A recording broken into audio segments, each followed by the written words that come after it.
sebenarnya tidak ada masalah dengan penetapan baru tarif tol ini, tetapi sebaiknya itu tidak sekarang. Ya namanya bisnis, ya kan? Are you ready? Alright, baby, time is yours. Oke, nice people semua. Kali ini saya mengundang salah seorang tokoh yang saya kira kemarin cukup heboh di Kota Makassar, apalagi ketika kedatangan Bapak Presiden Jokowi dan juga Bapak Menteri Pekerjaan Umum PUPR Bapak Basuki terkait dengan masyarakat Makassar atau Sulawesi Selatan punya ikon baru namanya Jalan Tol Layang Petarani. Dan di sini sudah hadir Bapak Ismail Maliungan sebagai Direktur Teknik dan Operasi Makassar Metro Network. Iya. Selamat malam. Malam Pak Bung Rijal. Ya. Masya Allah. Luar biasa, bukan kabar tak saya aja gini. Alhamdulillah. Alhamdulillah. Satu kebanggaan saya diundang Bung Rijal ke sini. Amin, alhamdulillah. Saya undang Ki ini Pak karena ada masalah Pak. Iya. Saya mau langsung to the point saja ini. Iya. Ini ada masalah karena kita tahu lah bagaimana kemarin pembangunan tol layang Petarani ini sempat berapa lama prosesnya Pak? Ya hampir 3 tahun. 2 tahun 8 bulan. 2 tahun 8 bulan dan alhamdulillah selesai dengan keadaan husnul khatimah. Alhamdulillah. Ini tidak terlepas dari dukungan warga Makassar. Pastinya dan Pak. semua stakeholder yang ada pemerintah pusat, pemerintah daerah, kepolisian, perhubungan. Kita bahu-membahu menyelesaikan ini. Betul. Walaupun dalam prosesnya itu Pak Ismail luar biasa sekali itu macet apa segala macam, tetapi terbayar kemarin ketika diresmikan. Iya. Jadi ada banyak tantangan memang kita hadapi Bung Rijal. Salah saya apa itu Pak? Jadi kita tahu bersama Petarani ini kan salah satu jalan yang paling sibuk di Makassar. Kemudian kita masuk di sana melakukan konstruksi yang begitu besar. Dalam perjalanan kemudian dari puncak-puncaknya kegiatan ada COVID-19. Betul. Tapi berkat dukungan semua warga, doa kita bersama, alhamdulillah bisa selesai. Dan ini satu kebanggaan Bung Rijal, jalan tol ini selesai dengan zero fatality. Kalau di tempat-tempat lain kita lihat banyak kecelakaan kerja. Kita alhamdulillah dengan segala ikhtiar yang kita lakukan, ini zero fatality. Zero fatality itu apa sih Pak? Iya, tidak ada korban yang berarti gitu. Alhamdulillah. Kalau di tempat-tempat lain kan sampai ada korban jiwa. Oh begitu Pak. Kalau kita ini ada yang terpeleset ya biasalah kan.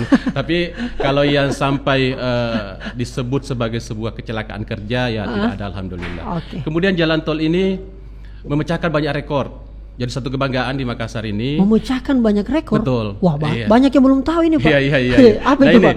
Jadi misalnya kita mengerekskan kalau lihat box girder di atas itu yang disambung-sambung itu. Di tempat lain itu dikerjakannya 1 minggu atau sampai 10 hari. Di sini pecah rekor kurang lebih hanya 3,5 hari satu segmen yang 50 meter itu.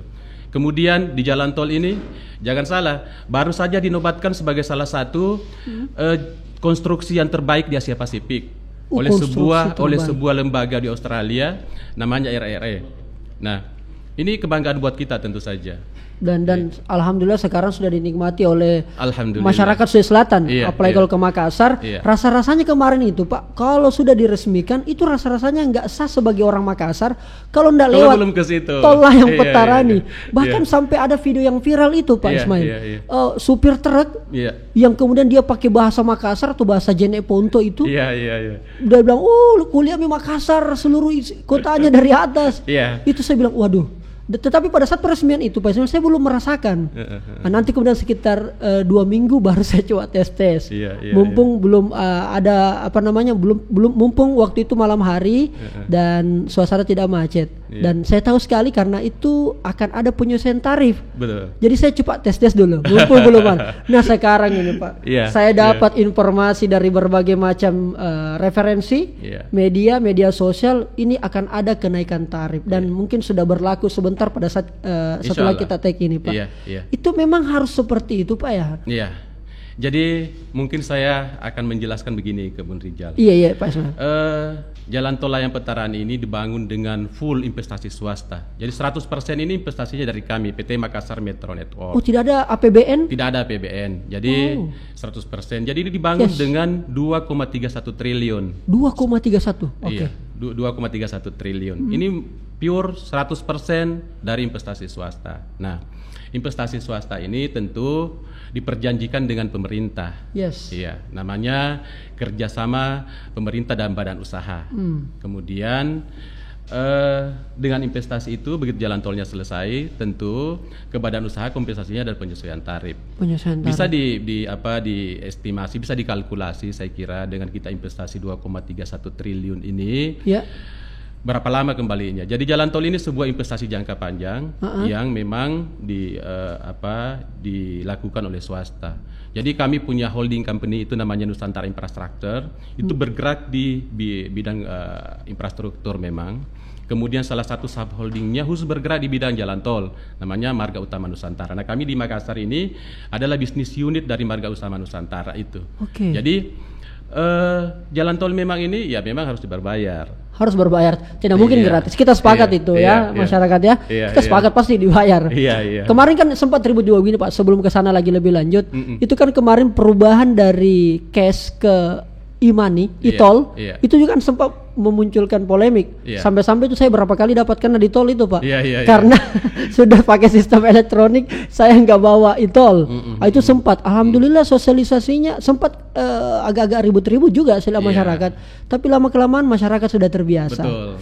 Nah sekarang sudah ada pembangunan tol layang. Berapa kilo sini Pak yang tambahan kemarin? 4,3 kilo. Jadi 4,3 kilo. Jadi tadinya Makassar Metro Network itu punya seksi 1 dan seksi 2 6,05 kilo. Kemudian bertambah 4,3 kilo. Jadi sekarang sudah 10 kilo lebih jalan tol yang untuk seksi 1, 2 dan 3 ini dari pelabuhan Laut Soekarno-Hatta sampai ke Petarani. Ya karena yang ke arah bandara itu satu entitas sendiri, jalan tol seksi 4 itu dibawa dari PT Jalan Tol seksi 4.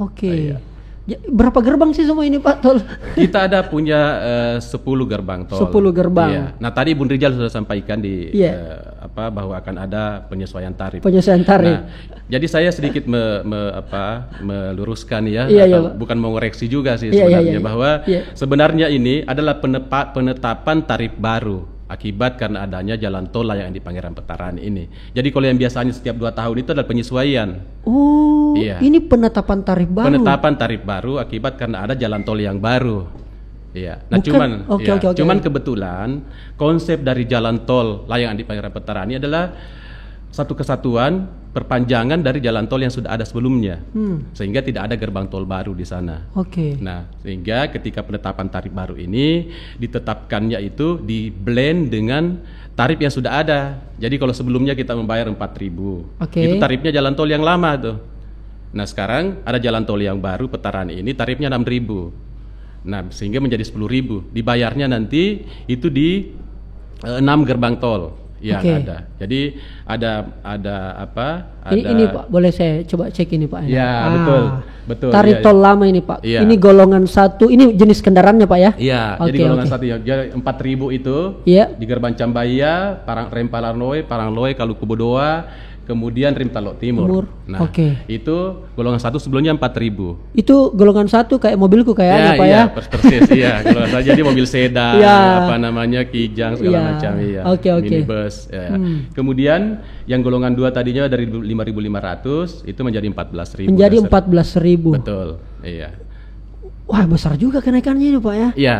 Jadi memang perlu dipahami oleh Bun Rijal dan masyarakat siapa bahwa dengan investasi yang begitu besar untuk kita ikut sama-sama berkontribusi memajukan kota ini, ikut berkontribusi dalam mewujudkan sebuah infrastruktur yang handal, memang butuh investasi besar dan tentu ini karena adalah investasi swasta.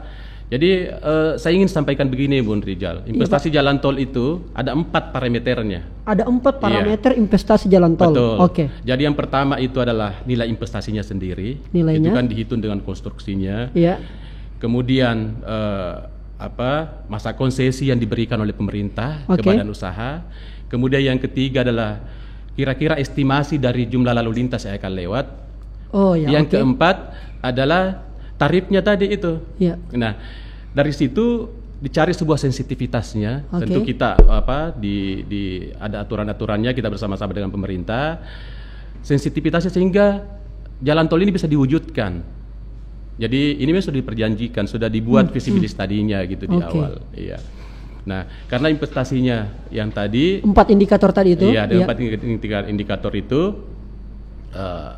Akhirnya ketemulah kira-kira tarif itu sehingga ini bisa diwujudkan gitu.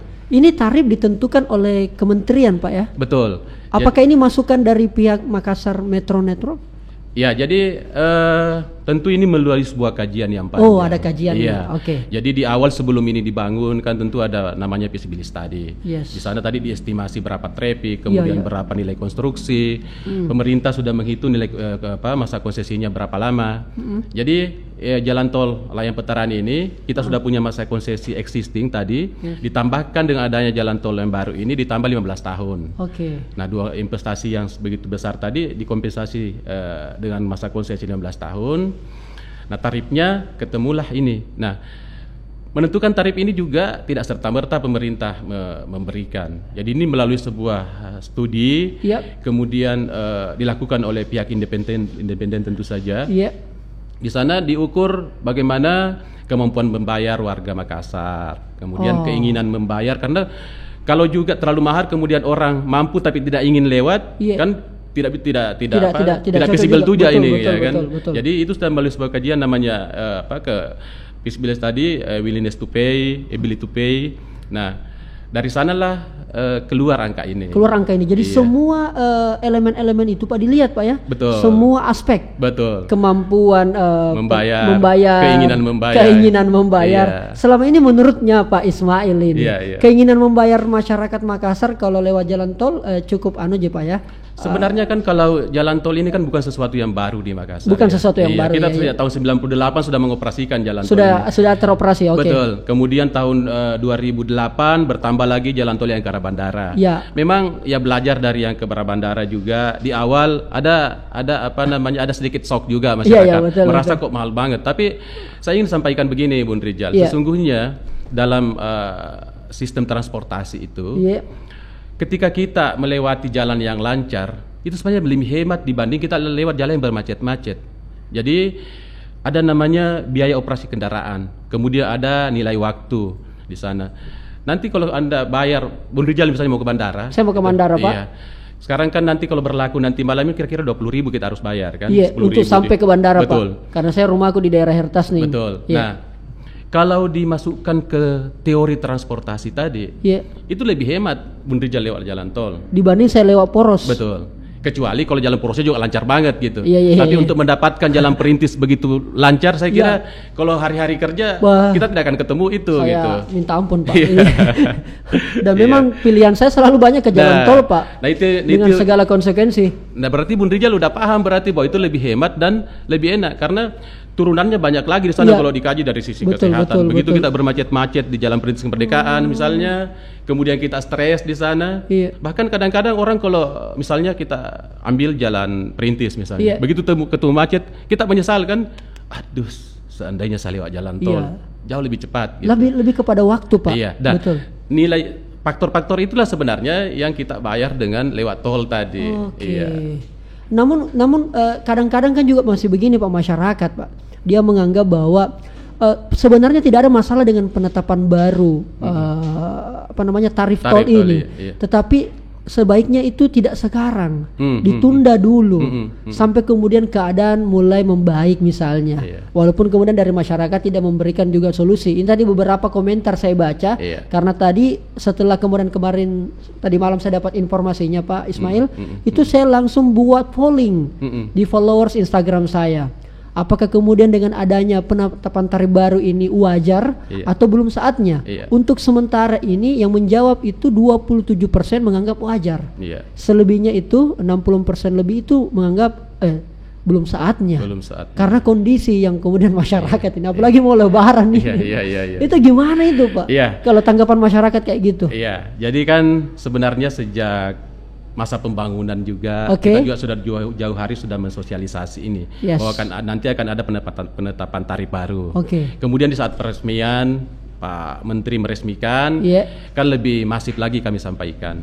Kemudian sejak di awal Ramadan ini sebenarnya di PMS kita yang Videotroni ada jalan tol itu. Kita kan udah pasang di sana bahwa akan ada dalam waktu dekat akan ada penyesuaian tarif. Nah, momentumnya kebetulan ketemu dengan menjelang Lebaran ini. Tapi sesungguhnya kalau kita mau mencari momentum mana sih yang paling tepat gitu, kita tidak akan pernah sepakat Bung Rijal gitu. Sehingga saya kira momentum sekarang ini, ini kan juga sudah masyarakat sudah menikmati ini hampir 2 bulan sebenarnya. Iya, masyarakat sudah menikmati hampir 2 bulan. Hampir 2 bulan, iya. betul. Dan ya tentu kan ada kepentingan masyarakat. Iya. Kami juga sebagai badan usaha, betul. Pemerintah sebagai regulator. Nah, mempertemukan sebuah ini, saya kira juga Pak Menteri mengeluarkan keputusan Menteri ini juga melalui banyak pertimbangan yang begitu matang, saya kira. Sehingga kalau kita bicara momentum, kalau dilakukan juga misalnya bulan depan juga, masih ada juga yang merasa bahwa momentumnya belum tepat gitu. Jadi saya kira dengan kondisi sekarang ini, ya resiko harus diambil. Iya, sebenarnya sih bukan resiko ya. Oke. Artinya keputusan harus diambil. Iya, Pak. keputusan harus diambil sehingga pemerintah juga sudah menetapkan ini. Karena juga justru kalau sekarang ini kan dengan pembatasan yang dilakukan. Aktivitas masyarakat kan justru sedang rendah gitu. Itu bisa diukur di volume traffic yang lewat di jalan tol. Jadi jangan salah, ketika kemarin sebelum tanggal 6 itu ya, masyarakat kan begitu banyak yang bergerak, mungkin beli baju baru, mungkin buat lebaran ya. Sampai mall penuh, Pak. Iya. Nah, tapi begitu kemarin, aktivitas masyarakat langsung turun. Itu turun sampai 30% gitu. Oh, itu bisa kita dipantau di tol itu, Pak ya? Ya, karena kita kan mencatat. Jadi semua orang yang lewat di sana kan terdeteksi dengan sistem gitu. Oke. Itu yang saya penasaran, Pak, sebelum kita lanjut penjelasannya. Sebenarnya kalau normalnya, Pak ya, berapa banyak kendaraan yang lewat di jalan tol dalam satu hari kira-kira, Pak? Kalau kita bicara normal, tentu kan kita tidak bicara di saat sebelum ada COVID ya. Oke. Bicara normal. Jadi bicara kalau normal. secara keseluruhan, jalan tol seksi 1, 2 dan 4 sebelum ada seksi 3 tadi itu 100 ribuan kendaraan per hari yang lewat. 100 ribuan kendaraan yang lewat. Iya, transaksi ya. Iya, transaksinya, Pak. Transaksi. Nah, tapi begitu ada COVID, pernah cuman 30 ribuan. Wah, 70%-nya hilang gitu. Enggak sampai setengah, Pak ya? Iya. Sekitar 30 ribuan aja, Pak. Iya, 7%-nya hilang gitu. Nah, kemudian semakin ke sini protokol kesehatan diterapkan, ya, masyarakat kembali bisa beraktivitas terbatas gitu ya. Bisa recovery 50%. Nah, kalau per hari ini sebelum tadi pembatasan yang kita tidak boleh mudik segala macam itu sudah mencapai kurang lebih 80%. Wih, 80%, iya, Pak ya? Kembali ke 80%. Oke. Iya. Nah, tapi di saat mau lebaran ini harusnya kan ini puncak aktivitas sebenarnya. Karena ada tadi mungkin orang dari luar daerah tidak boleh masuk ke kota untuk belanja, malah drop sekarang ini. Iya. Dan itu bagian konsekuensi yang harus diterima oleh Pak Ismail dan seluruh. Jadi investasi jalan tol itu, Bung Rizal, clear dinyatakan oleh pemerintah bahwa ketika kita sudah menghitung-hitung tadi, kemudian ada risiko tidak tercapai jumlah trafiknya dari 4 parameter tadi itu risiko badan usaha gitu. Dan itu mungkin banyak tidak diketahui ya, Pak ya? Iya, jadi kalau ada resiko seperti itu, Pak, rugi dong, Pak? Mau dibilang, ya artinya badan usaha ini kan ya namanya bisnis, ya kan? Namanya bisnis, sebuah investasi, resiko-resiko itu tentu sudah disiapkan mitigasinya ya ketika terjadi itu. Tapi memang risiko yang sekarang ini akibat karena COVID ini tidak ada yang pernah memprediksi. Ketika kami menyusun feasibility study ini, kita tidak pernah membayangkan bahwa jumlah lalu lintas sekarang ini cuma sekitar 40 ribuan per hari gitu yang untuk ruas yang baru ini.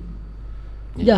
Terus ada yang menarik juga ini, Pak. Ini komentar netizen ini serunya, Pak, karena cukup kritis ini orang Makassar, Pak. Iya.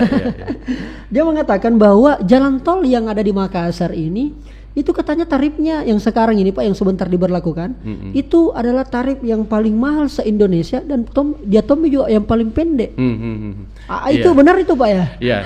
Jadi Bun Rizal bilang masyarakat Makassar ini masyarakat yang kritis. Tapi saya justru selalu bilang ke teman-teman yang bukan orang Makassar, saya bangga sebagai orang Makassar. Orang Makassar itu adalah orang yang kritis tapi cepat menerima perubahan. Cepat beradaptasi, Pak ya? Cepat beradaptasi gitu ya. Contohnya seperti Bu Rizal bilang tadi, waktu kita menerapkan 100% uang elektronik. Itu, Pak. Memang kan cukup ribut-ribut. Tapi begitu dirasakan manfaatnya, kemudian disadari bahwa ini memang sebuah keniscayaan untuk zaman now gitu zaman now gitu ya. Akhirnya kan masyarakat, oh iya memang enak ternyata kita pakai uang elektronik, lebih cepat, kita tidak perlu menunggu uang kembalian segala macam gitu. Nah, kalau bicara tentang jalan tol ini mahal, itu kan sangat relatif. Jadi sebenarnya saya sudah bilang tadi, jalan tol ini ketika sudah di blend menjadi satu, ini kan 10 km lebih, seksi 1, 2, dan 3. Jadi sekarang di Indonesia itu tarif tol itu kurang lebih Rp1.000 per kilometer. Rp1.000 per kilometer. Sehingga baru kelayakannya untuk dibangun gitu. Jadi ketika ada jalan tol 10 km memang kira-kira 10.000 di Indonesia ini. Memang kalau mau dibandingkan dengan jalan tol yang dibangun dulu, yang relatif nilai investasinya masih kecil-kecil, memang murah. Tapi sekarang juga ini kalau lihat di ruas-ruas jalan tol yang lain, memang kisarannya begitu. Begitu, Pak. Jadi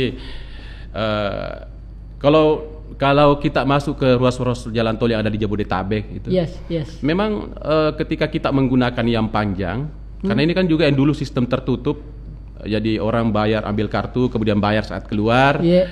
Kemudian dirubah sekarang dengan diintegrasi, bahkan ada yang jauh lebih mahal daripada yang di sini, Bung Rijal. Ada yang lebih mahal? Iya. Di mana itu, Pak?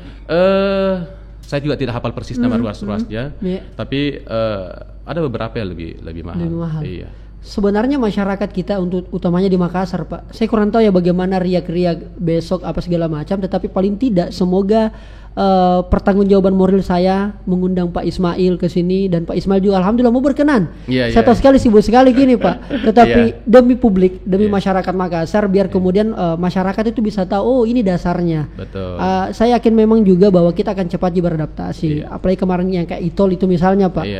Ternyata ada efeknya. Efeknya adalah ketika COVID begini kan enak. Betul. Tidak ada lagi harus kita uang cash apa segala macam, itu kartu bisa kita kontrol. Nah, dengan penetapan tarif tol yang baru ini, apalagi memang suasananya menjelang mudik, walaupun kemudian ada pembatasan, saya kira mudah-mudahan masyarakat bisa menerima. Walau alam, kalau saya secara pribadi, Pak, dengan angka itu, saya kira untuk sementara saya masih merasa ini masih sesuai ya, masih sesuai. Walaupun mungkin sebagian masyarakat Makassar setelah di media sosial tadi, itu tadi bahwa ya tol ini kan memang selama ini dipakai hanya untuk orang-orang yang berkelas, orang-orang yang kelas menengah ke atas lah katanya begitu, Pak. Padahal saya baru tahu tadi itu, Pak, jawaban tak bahwa secara efisiensi ada waktu. Kalau saya itu, Pak, lebih menghargai waktu, Pak, kalau saya, Pak, daripada uang. Bukan berarti kita tidak penting uang, tapi waktu, Pak.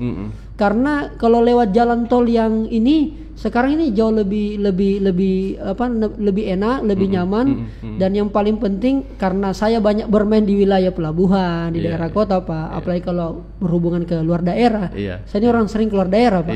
Jadi kalau jam-jam 2 sore lewat, waduh, itu luar biasa macetnya.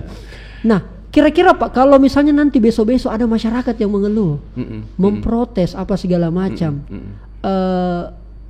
protesnya kan pada saat pembayaran itu, Pak, misalnya, atau apakah misalnya kan kebanyakan masyarakat itu yang protes itu mobil-mobil atau kalangan-kalangan mana sih, Pak? Saya penasaran ini, Pak. Iya, sebenarnya kan yang protes itu kita tidak bisa mengidentifikasi bahwa kalangan mana. Tapi biasanya sih orang yang memang punya perhatian yang lebih terhadap kota lah, kurang lebih kan. Tapi sebelum ke situ, Bu Rijal, saya ingin menyampaikan begini gitu.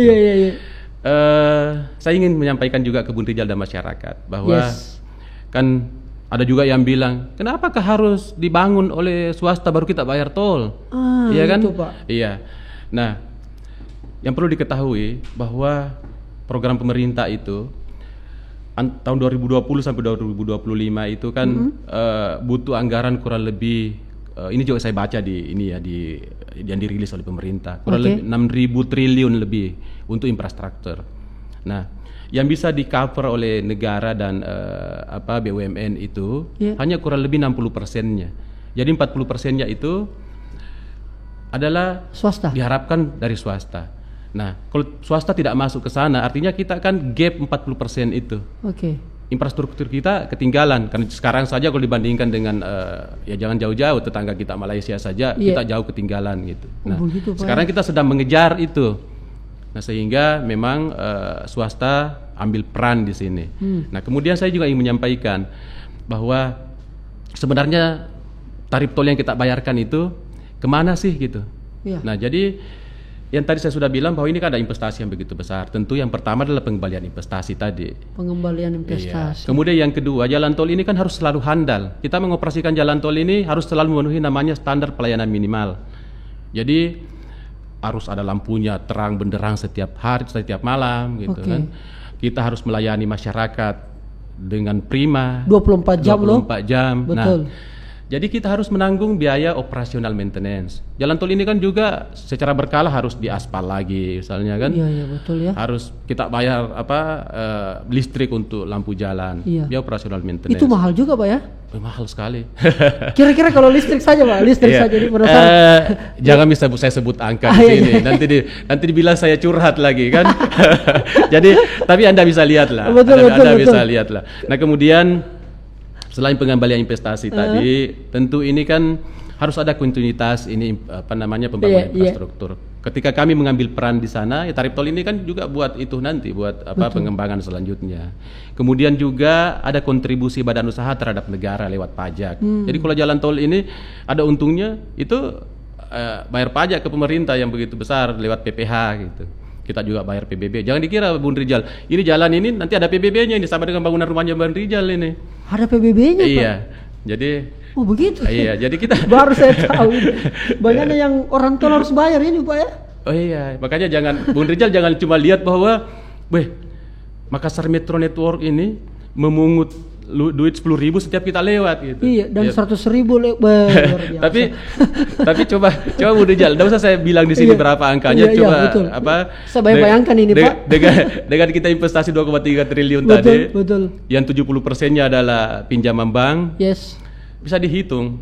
Kalau Anda hitung puyeng itu kenapa bisa ini? Berarti tidak bisa bayar bunga ini nanti orang kalau cuma segini lewat. Tapi sudahlah, itu adalah bagian dari risiko investasi karena jalan tol ini memang investasi jangka panjang. Investasi jangka panjang yang tentunya memang 2,3 Pak ya? 2,31 triliun. 2,31 triliun dan semuanya murni dari swasta.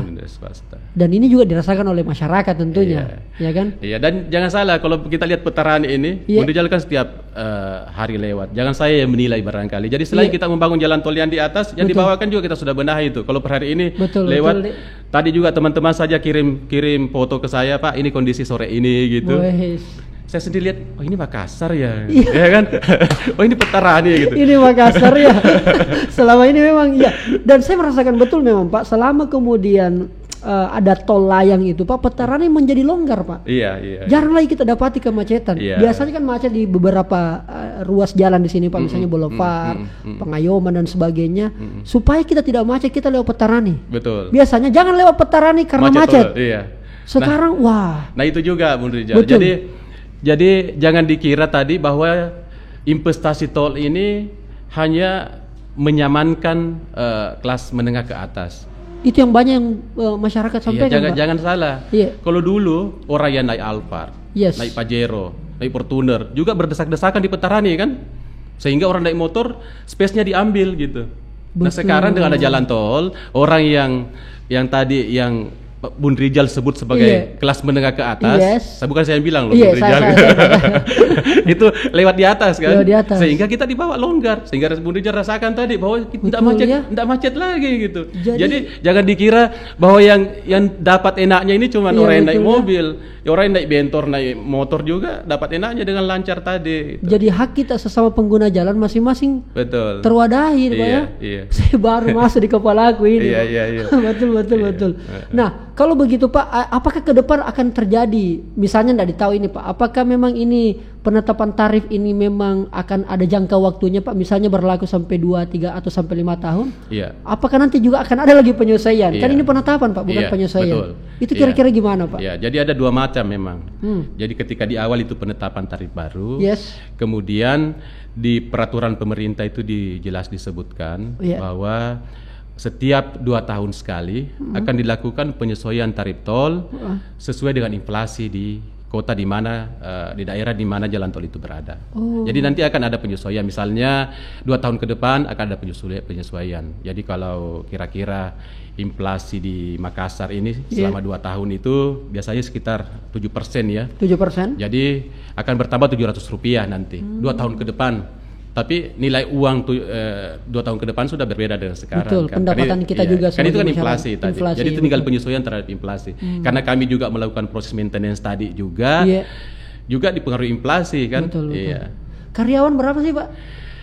Total orang yang berkontribusi baik di jalan tol, baik di jalan maupun di manajemen Pak di kantor. Kurang lebih 320 orang. 320 orang. Iya, dari direksi sampai yang bertugas membersihkan segala macam gitu. Wah, banyak juga Pak ya. Oh iya, jadi saya kira tak 50 orang juga Pak. Jadi jalan tol ini kan memang harus kita selalu siapkan. Saya sebutnya tadi selalu handal untuk melayani masyarakat. Dan apa yang kita lakukan ini, saya juga menyampaikan ke Bun Rijal nih. Kita di Makassar ini jalan tolnya kecil-kecil, memang dianggap masih pendek tadi, baru kurang lebih 20 kilo, hampir 22 kilo totalnya. Tapi secara umum dari hampir 60 ruas tol di Indonesia, kita urutan ketiga terbaik yang dinilai oleh Kementerian PUPR. Itu tadi berkat kerja dari 320 orang tadi itu. Kerja tim itu, dan tentu tidak lepas dari dukungan dan peran serta masyarakat. Oke. Menarik sekali itu Pak. Saya sedikit mau bergeser nih Pak. Kira-kira untuk persoalan penetapan tarif saya sudah bisa memahami Pak. Kenapa bisa naik ini? Bahkan ada yang bilang 2 kali lipat. Nah ini juga Pak, di jalan tol itu kan juga biasa kadang-kadang ada masalah Pak. Salah satu masalah yang kita dapati ya baru-baru ini sempat viral ini Pak, yang soal kemudian ada pegawai atau petugas tol yang dipukul oleh kemudian, mohon maaf saya sampaikan, ini pengantar jenazah. Ada juga yang kadang-kadang nggak tahu mungkin karena dari daerah apa segala macam sehingga belum tahu aturan-aturan yang berlaku. Itu gimana itu Pak? Sebenarnya supaya Pak Ismail juga harus bertanggung jawab menyampaikan. Memangnya jalan tol itu kalau dalam keadaan darurat memang tidak bisa digunakan atau gimana Pak? Iya. Jadi jalan tol itu kan dioperasikan dengan standar-standar aturan yang sudah ditetapkan oleh regulator. Di sana jelas diatur bahwa jalan tol itu hanya untuk kendaraan roda 4 atau lebih. Kemudian jalan tol itu kecepatan minimumnya 60 km. Betul. Jadi ketika ada kendaraan roda 2 masuk di sana tentu sudah tidak sesuai dengan undang-undang tadi. Betul. Nah, kemudian Bun Rijal bilang kondisi darurat. Darurat ini juga perlu disepakati karena sesungguhnya sudah ada standarnya dimaksud darurat itu kan. Darurat itu kebakaran, ya kan, ambulans yang dalam kondisi orang kritis harus ditolong kan. Tapi kalau kita sudah mengantar jenazah itu bukan darurat lagi sebenarnya. Ya kan? Bukan darurat, tidak masuk kategori darurat itu pengantar jenazah. Sebenarnya kita juga memfasilitasi nih pengantar jenazah ini ketika dia mau lewat naik mobil, ya silahkan. Ada yang koordinir, melapor ke kita. Nah, cuma memang ada saja masyarakat yang saya sebutnya belum bisa menyesuaikan dengan kemajuan gitu. Jadi ada habit masyarakat yang sebenarnya itu mungkin zaman dulu gagah-gagahan gitu. Tapi Makassar yang sudah demikian maju, Pak Wali bilang kan ini kita menuju kota dunia gitu. Tapi masih ada sebagian segelintir ya oknum-oknum yang belum bisa menyesuaikan dengan itu. Itulah yang terjadi di sana Bun Rijal. Sehingga melalui kesempatan ini saya juga ingin mengimbau dan tentu dukungan Bun Rijal juga dan masyarakat. Mari kita berlalu lintas ataupun bermasyarakat di kota ini gitu dengan beradab. Jadi kalau memukul orang itu sudah tidak beradab itu. Pelanggaran itu. Kriminal kan? Betul. Kriminal sudah itu. Makanya jangan masyarakat orang kami itu, petugas kami Bun Rijal itu 5 hari di rumah sakit. Di rumah sakit di Opnem, dan sampai sekarang juga ya masih belum bisa beraktivitas normal. Iya karena kan ya kadang-kadang juga memang begitu Pak. Kita lihat masyarakat ini ero-ero mau-maunya gitu. Jadi kadang-kadang aduh gimana ya. Mau kita sampaikan juga secara baik pasti juga tidak masuk di kepalanya. Tidak disampaikan akan menjadi habit Pak. Betul. Dan ini kalau dibiarkan ini menjadi masalah besar. Tapi sebenarnya kan kalau masyarakat Makassar secara umum ini, masyarakat seperti bilang tadi, masyarakat yang cepat menerima perubahan, yang ingin cepat maju. Tapi memang ada segelintir orang yang masih butuh kita edukasi sama-sama, Bu Rijal. Nah, apapun itu, kejadian yang kemarin itu mudah-mudahan ada hikmahnya buat kami, buat kita semua, buat masyarakat, bisa menjadi pelajaran gitu. Sehingga ke depan kejadian-kejadian begini tidak terjadi lagi. Baik. Ada satu lagi yang ingin saya sampaikan, Bu Rijal, tentang kembali ke penetapan tarif tadi. Iya, soal tarif. Iya. Kami juga kan lewat jalan tol itu, salah satu gerbang tol kami Talok Timur itu ada trayek PT angkot. Oh ya, I see. Dalam penyesuaian tarif penetapan tarif baru ini, kami juga memahami dengan kondisi COVID-19 sekarang yang masih ada.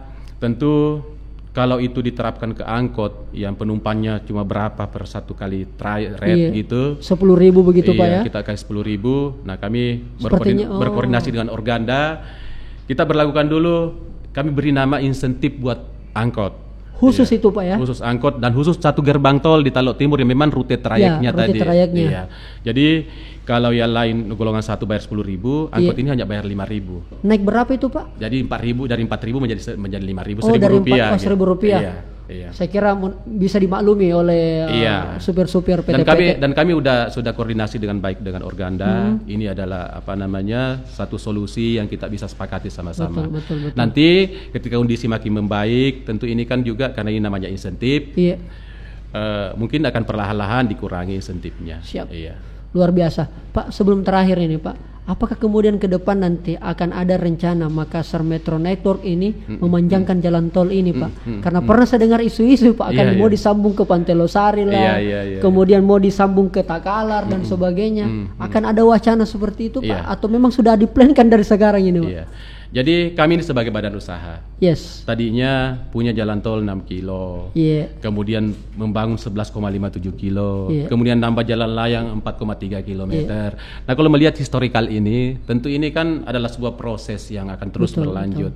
Nah, ketika pemerintah punya program untuk menyambung jalan tol ini, kan memang rencananya ini akan dibentuk suatu sistem jaringan jalan tol, menjadi satu ring. Iya, kalau di Jakarta namanya JOR, Jakarta Outer Ring Road gitu. Yes. Nah, kemudian di Makassar ini kan juga ada rencana ke situ. Nah, ketika pemerintah memprogramkan, kemudian itu layak, tentu kita akan ikut berpartisipasi. Kalau lihat sekarang petaran ini kan di ujung itu buntung di situ, terpotong kan. Terpotong. Itu persiapan untuk disambung. Gokil. Jadi itu kenapa ini sampai di sini Ji? Kayaknya akan dilanjutkan nanti. Insya Allah. Yang penting selama masyarakat mendukung juga Pak. Iya. Pertama, kalau begitu Pak, saya ucapkan terima kasih Pak, dan saya mohon maaf ini Pak, terlalu banyak negatif thinking sama kenaikan tarif yang baru ini Pak. Makanya saya terima kasih saja Bun Rijal. Dan mudah-mudahan dengan kehadiran saya di sini, negatif thinking itu tadi sudah bisa jadi positif. Amin Pak, amin. Karena Pak, jangan dipelihara yang negatif itu Pak. Tidak bagus Pak ya. Sekarang mau juga lebaran Pak, kalau begitu saya mohon izin wal faizin Pak. Sama-sama. Mohon maaf juga Bun Rijal. Dan saya juga mohon maaf ke masyarakat. Kalau selama 2 tahun lebih kami mengganggu ini, sudah terbayar dengan sekarang sudah terwujud sebuah ikon baru Kota Makassar, jalan tol layang di Perairan Petarani. Kemudian ada penetapan tarif baru yang mudah-mudahan masyarakat bisa memahami apa yang saya sudah jelaskan tadi. Dan ini berjalan dengan smooth untuk kelanjutan infrastruktur ke depan, kemajuan Kota Makassar. Dan itu yang rasakan kita juga sendiri. Insya Allah. Baik, terima kasih banyak Bapak Direktur Teknik dan Operasi Makassar Metro Network, Bapak Ismail Maliungan. Semoga tidak bosan-bosan lagi Pak kalau saya dapat masalah jalan tol. Insya Allah. Saya undang lagi Pak. Terima kasih banyak Nes People. Terima kasih. Kalau ada pun yang mau ditanyakan atau mau didiskusikan, silakan tulis di kolom komentar. Insya Allah Pak Ismail nanti akan saya kirimkan juga komentarnya. Kalau perlu kita diskusi di bawah Pak. Demi edukasi dan literasi yang baik buat masyarakat. Baik. Terima kasih banyak Pak Ismail. Assalamualaikum. Waalaikumsalam.